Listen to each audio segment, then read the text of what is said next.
and welcome back to the Chill Mama channel.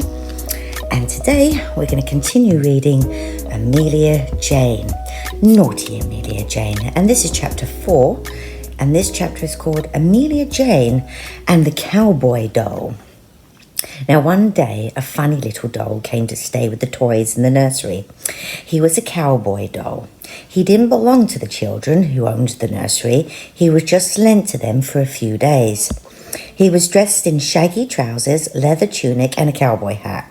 He was very smart indeed, and the other toys were a bit afraid of him. He could ride on old wooden horses and made it gallop as fast as he could, round and round the nursery. Yee-haw, he'd say. Once he even climbed up on the big rocking horse and made it rock so fast that the horse humped in surprise, and Nurse came running in to see what all the noise was about. The cowboy doll only just had time to hop off the horse and lay down on the floor when he had been put by the children. Another thing he could do was, wait for it, rather marvellous. He had a long rope, and of course, you guessed it, he could lasso. Anything with it he liked. The toys would say to him, "Lasso that tree on the toy farm cowboy doll." And he would quickly throw his loop rope, and the end would neatly curl round the tree and topple it over. He would lasso anything, even a pin touched the floor. And then, of course, Amelia Jane began to tell him naughty things to do. "Cowboy doll, do lasso the clockwork mouse," she whispered.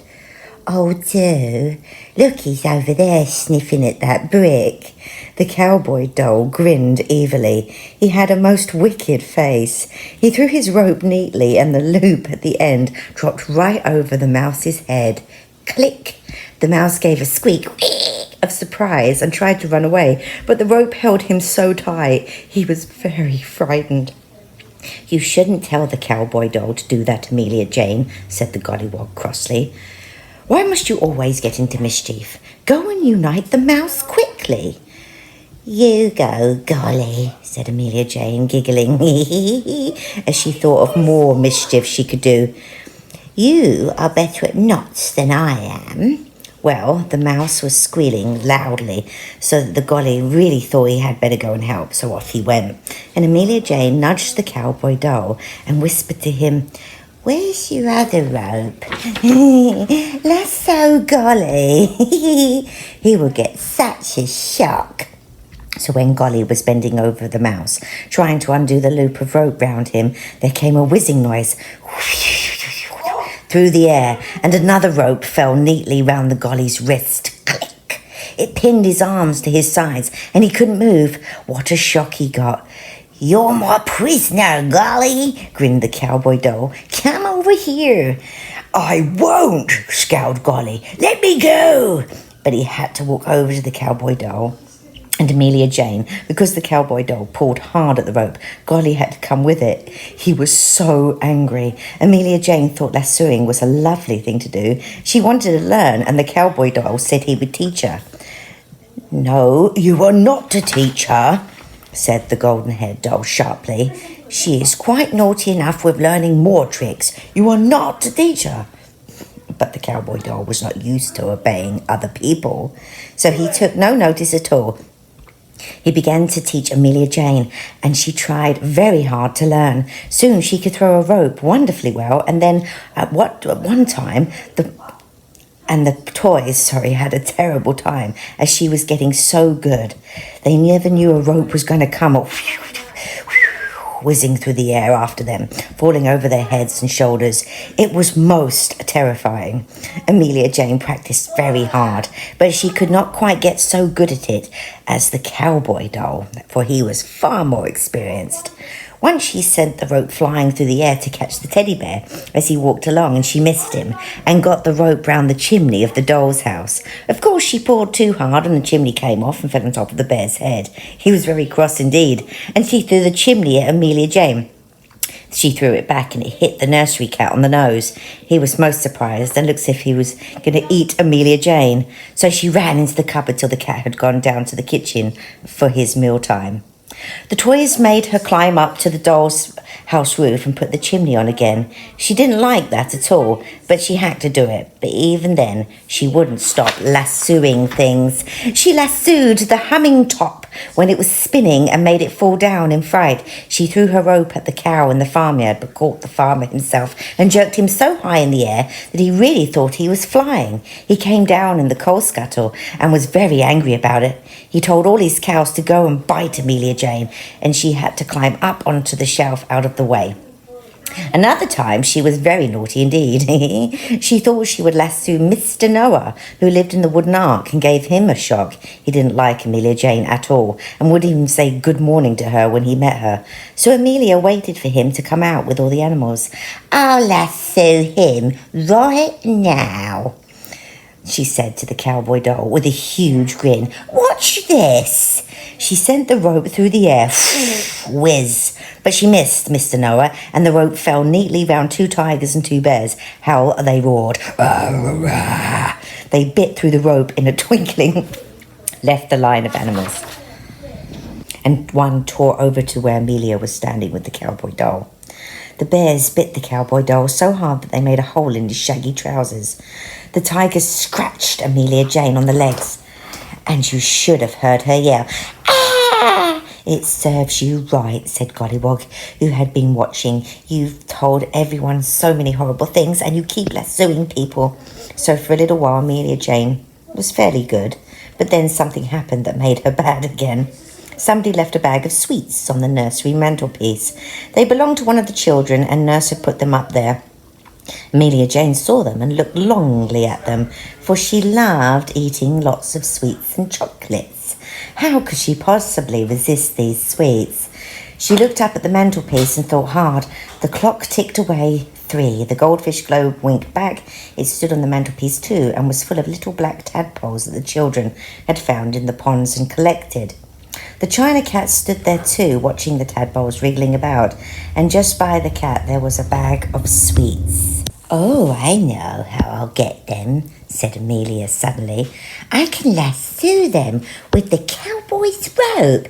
Cowboy doll, where are you? Will you lend me your rope for a moment?" The cowboy doll untied it. He always kept it tied round his waist, just in case he needed it. He gave it to Amelia Jane and asked her what she wanted it for. "I'm going to lasso that bag of sweets on the mantelpiece and get it down here so you and me can scoff 'em all," said naughty Amelia.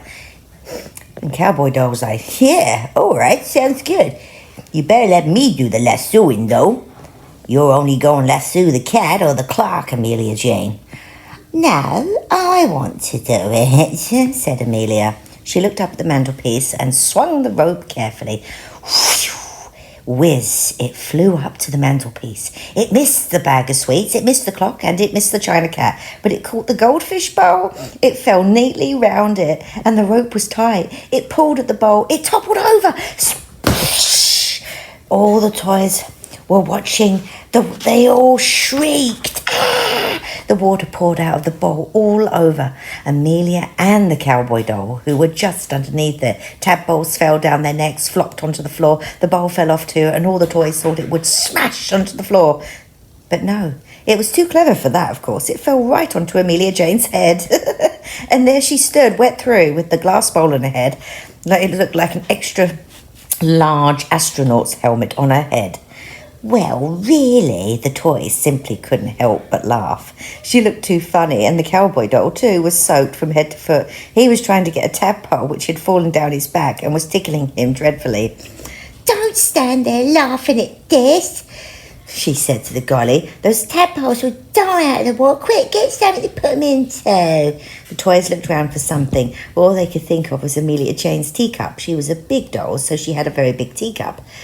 The toys put some water in it and picked up the poor wriggling tadpoles. They found them, one down on the cowboy's neck, 2 of them down Amelia's neck. Dear, dear, what an excitement there was. What do you want to bother with silly tadpoles for when Amelia Jane and I are all wet through? Cried the cowboy doll. You need to dry us. It is more important than saving those stupid tadpoles. You can dry yourselves. It was your own fault that this all happened. Amelia Jane had no right to try and lasso sweets that didn't belong to her. Amelia squeezed out her wet things and took the bowl off her head. It was rather a tight fit, and first she thought she might have to wear the bowl all her life. That did give her a shock. She stood by the fire and tried to dry herself.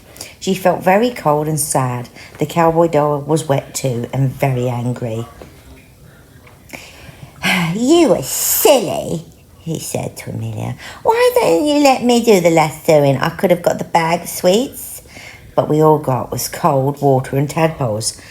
Amelia sat there now saying nothing, but dear me, when she found out that her teacup was swimming tadpoles, she was horrified. "How can I ever drink out of that nasty cup again?" she wept. "It will be all tadpole-y tasting." "Amelia Jane, stop being silly," said the gollywog sternly. "You have made enough mischief without being stupid too. What do you suppose Nurse will say when she finds the tadpoles upside down in the bowl on the rug?" Nurse said a lot. She simply could not understand what had happened. At first she thought it was a cat who had done it, but no, Tibbs had been in the kitchen the whole time. And then she caught sight of the cowboy doll who was standing in the corner, still very wet. "I believe it's you with your lasso, isn't it? You naughty doll," she said. "Back you go to your own home." "Perhaps Amelia Jane will be good now that the cowboy doll has gone," said the teddy to the clown. "But I don't expect she will, do you?" And that was the end of chapter 4. I hope you enjoyed that little chapter. Naughty Amelia Jane getting up to no good again. That was an exciting little chapter, wasn't it? Well, please like and subscribe, and I shall be reading chapter 5 very soon. Thanks again, and good night wherever you are.